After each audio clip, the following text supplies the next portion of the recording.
This PoetryBurst video focuses on the Prelude, the extract on Stealing the Boat by William Wordsworth. First, we will read the poem.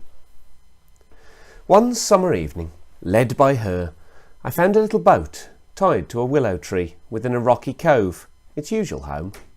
Straight I unloosed her chain, and stepping in, pushed from the shore. It was an act of stealth and troubled pleasure, nor without the voice of mountain echoes did my boat move on, leaving behind her still on either side small circles glittering idly in the moon, until they melted all into one track of sparkling light. But now, like one who rows, proud of his skill, to reach a chosen point with an unswerving line, I fixed my view upon the summit of a craggy ridge, the horizon's utmost boundary. Far above was nothing but the stars and the grey sky. She was an elfin pinnace. Lustily I dipped my oars into the silent lake, and, as I rose upon the stroke, my boat went heaving through the water like a swan.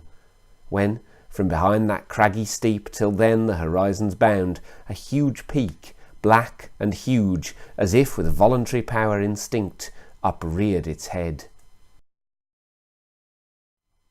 I struck and struck again, and growing still in stature, the grim shape towered up between me and the stars.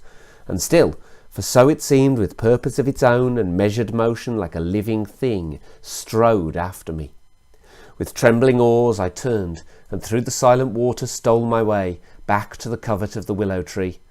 There, in her mooring place, I left my bark, and through the meadows homeward went in grave and serious mood. But after I had seen that spectacle, for many days, my brain worked with a dim and undetermined sense of unknown modes of being.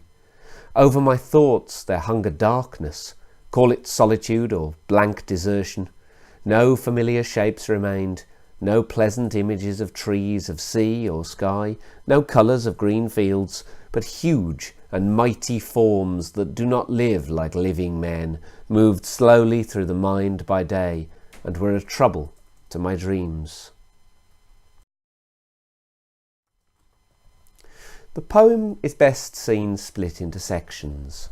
In the first section, the poet finds and takes a boat from somewhere that he has seen it before. He rows out into the centre of the lake, and, to challenge himself, he tries to row in a straight line. He takes as a landmark a large mountainous peak in the distance, which he rows towards. At some point in the journey it strikes him as terrifying, almost as though the shadow of this peak is haunting him and blocking out his view of the stars. He turns the boat and he rows back to shore again, where he leaves it. However, the memory of this encounter stays with him. It seems to affect him in his day-to-day life, and it almost gives him a glimpse of something bigger, something more mysterious about the universe, which then seems to haunt him through the rest of his days. The poem is about the power of nature. Human beings take power from nature. It inspires us and gives us freedom. There are parts of nature that we, the poem suggests, will never understand. Wordsworth described this poem as a poem on the growth of my own mind. The boat is a symbol of the poet's freedom, and the rock he sees is a symbol of the way nature shows us its mysteries. The poem emphasises the limits of human nature and what we must do to expand them. A sense of the numinous, the mysteries in life that we cannot quite get to grips with, allows us to see further and to glimpse the divine through nature. Now we will look at our first quotation. I unloosed her chain, an act of stealth and troubled pleasure. Here the poet releases the chain that has tied the boat and pushes off into the lake. We see the verb unloosed and the symbolism with the noun chain, combined with the adjective troubled and the noun pleasure. The verb unloosed evokes a sense of freedom. The noun chain symbolises the way in which society entraps people with rules and laws. This focus on freedom is part of Romantic poetry. Romantic poets believed in finding their own path to knowledge and God. This poem partners very well with London, which is also about finding a path through society for yourself. It partners well with exposure, which is also about freedom and finding and understanding the ways in which human beings behave. The oxymoron troubled pleasure shows this idea. He is uneasy about breaking the law and stealing the boat, but he finds joy in his freedom. The sense of breaking free of the normal bounds of society suffuses this poem. It's almost a love poem to the universe and to the joy of discovery.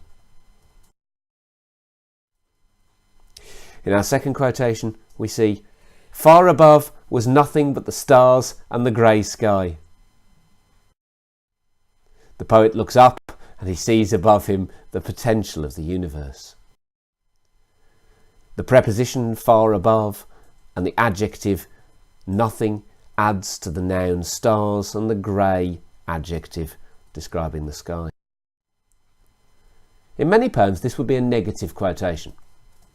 The colour grey and the sense of nothing could be seen as frightening and empty. In this poem it is a positive. It refers to freedom. Nothing is above him, which symbolises that there are no limits to his life. The reference to stars offers a form of power above him, but it's a natural power rather than some formal godlike figure.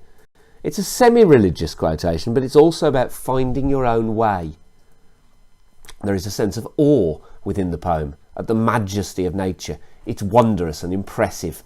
The prepositional phrase far above makes humanity seem tiny and places us as explorers within a vast magical universe.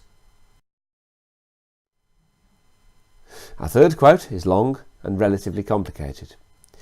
"But huge and mighty forms that do not live like living men moved slowly through my mind by day and were a trouble to my dreams."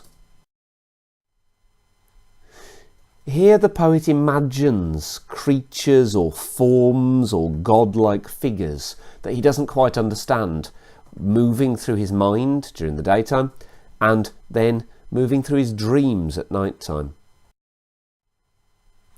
The adjective huge and mighty adds to the noun forms, which then is additionally added to by the adverb slowly. The adjective trouble is paired with the noun dreams. The adjective huge and mighty hint at enormous godlike creatures moving above us. The adverb slowly implies how affected the narrator is by his glimpse of this other world. This glimpse of the higher world is frightening. The verb trouble implies that he is slightly disturbed by it. There is a sense of our smallness, the insignificance of humanity and our incomprehension in the face of nature. The poet seems to suggest that we cannot understand it, let alone control it.